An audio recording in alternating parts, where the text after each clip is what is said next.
We're back for your ears only. I'm Melissa Exelberth. I'm David Alpern with a news quote from our August 10th broadcast. We're going to have to work with other people to get it done. That was a call for bipartisanship by Tennessee Senator Lamar Alexander after becoming the latest mainstream Republican to beat back a Tea Party primary challenge. Similar moderate victories have been scored in Kansas, Kentucky, Mississippi, and South Carolina. Now this. I have never been a quitter. To leave office before my term is completed is abhorrent to every instinct in my body. But as president, I must put the interests of America first. In the eyes of many in the world, this every 4-year ceremony we accept as normal is nothing less than a miracle. Richard Nixon resigning, the only U.S. president to do so yet, and Ronald Reagan starting his first term in the office after riding and reinforcing a right-wing wave that continues to this day. The connection between that historic going and coming and the two tangled politics of our own time is traced in the third volume on American conservatism by historian Rick Perlstein, The Invisible Bridge, The Fall of Nixon and the Rise of Reagan, new from Simon & Schuster. And to talk more about it, for your ears only, Perlstein is on the line again now. Welcome back to the program. It's truly a pleasure.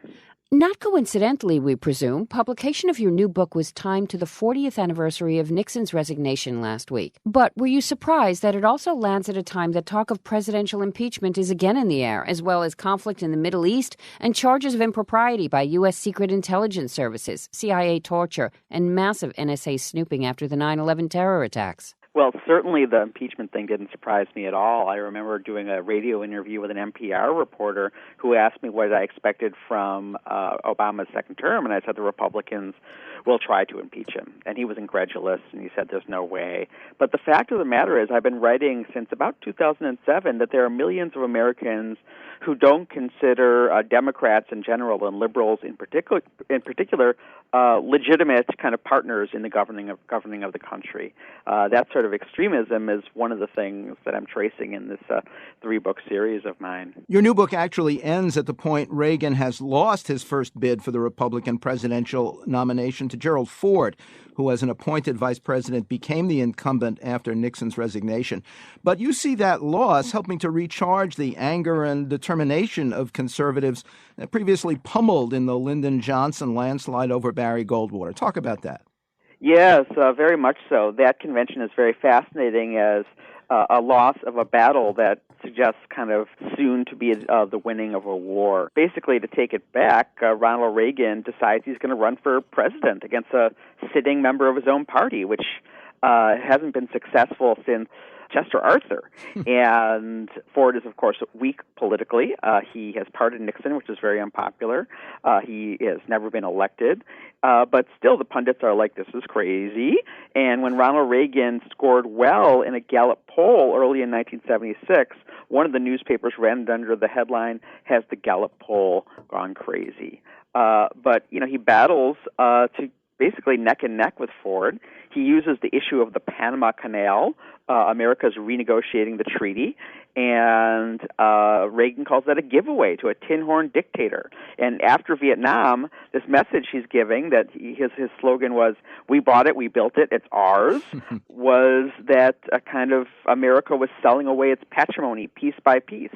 And that sort of patriotism was very compelling. Of course, Ford pulls it out in the end, but Ronald Reagan gives the final speech of the convention, and he's leaving the delegates in tears. And much like in 1964, where he gave a closing speech for Barry Goldwater in the last week of that election, he leaves Republicans saying, wow, maybe we chose the wrong nominee.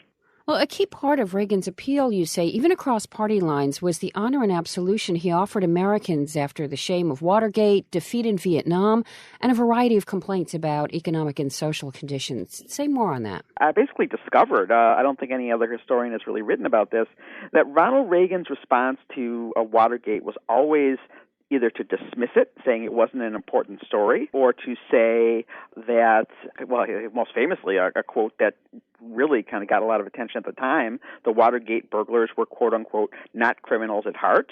Or sometimes you would even call Watergate a Democratic lynching, that the Democrats were trying to undo the results of the landslide of 1972, which, kind of was nonsense because Watergate was this extraordinary moment of people from both parties coming together to investigate malfeasance, which was seen, at least among the elite, as kind of universally reviled.